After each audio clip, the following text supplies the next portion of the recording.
Hi Fin 230 students.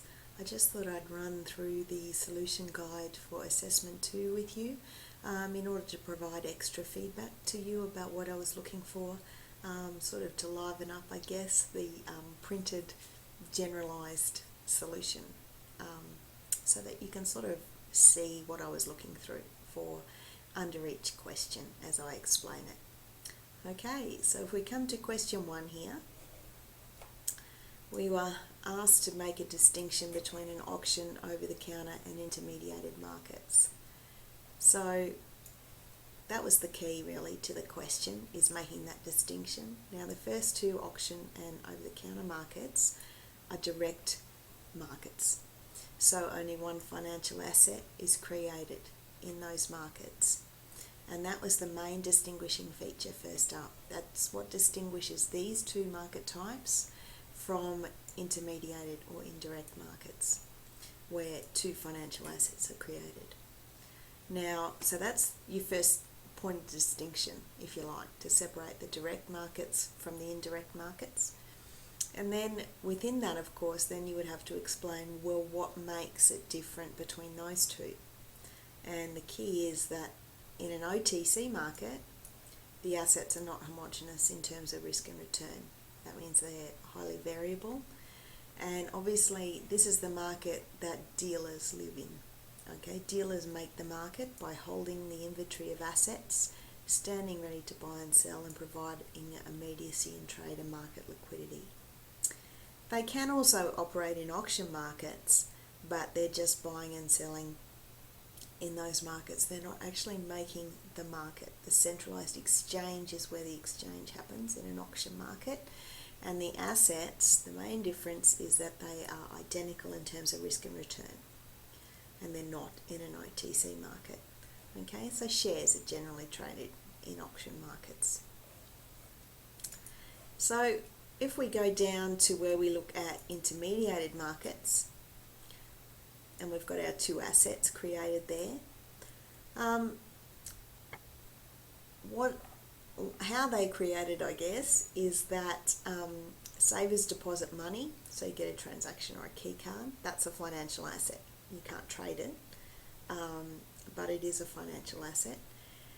Through the process of intermediation, that asset is then transformed in terms of risk, liquidity, asset size and maturity, and lent out in the form of loans.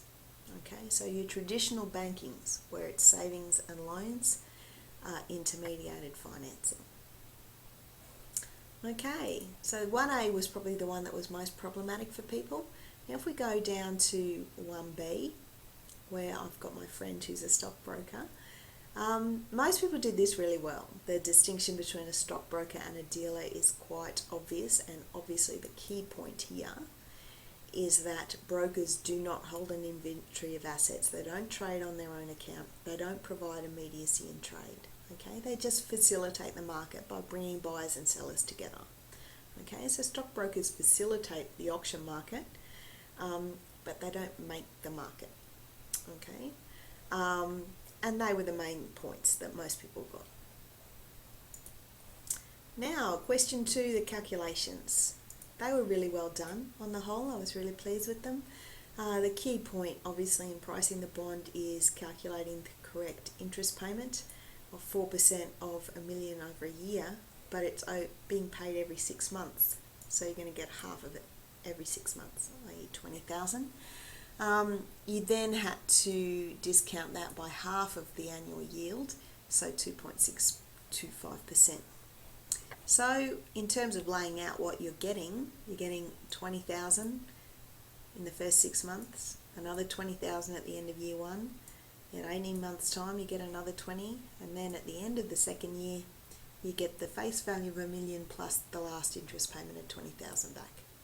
So all we're doing is discounting that cash flow back to today's present value at this current yield of 5.25, which is halved, obviously, because we're getting paid every 6 months. And really that's all that the pricing the bond entails. You can use the formula, and people did, and we all got the same answer. Okay, so there's no problem with methodology here. You use whatever method you are familiar with and comfortable with, and that's no problem. In the second part of that question, question 2b, where you had to price a bill, very straightforward process in the start. Okay, you're just pricing the 90-day bill at that current yield.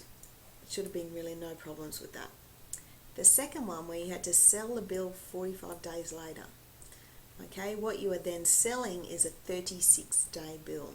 And if we actually went and drew the timeline here, you know, and put in day 54, this is what we're selling, that would have been very clear.